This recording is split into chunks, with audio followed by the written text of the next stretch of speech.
ما تزعلش من قسوة الشخص القاسي، لكن تجنبه. ما تضايقش نفسك لما حد يرميلك كلمة بايخة، لكن اوعى تجتمع مع الحد ده تاني.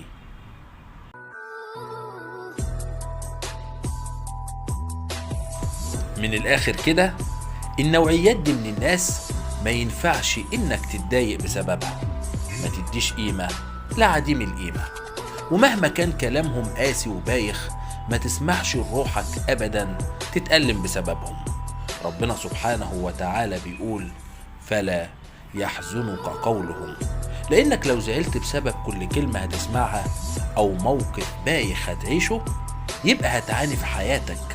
لأننا من الآخر كده وبنسبة كبيرة بنعيش وسط أسوأ مجموعة بشرية وجدت على الإطلاق.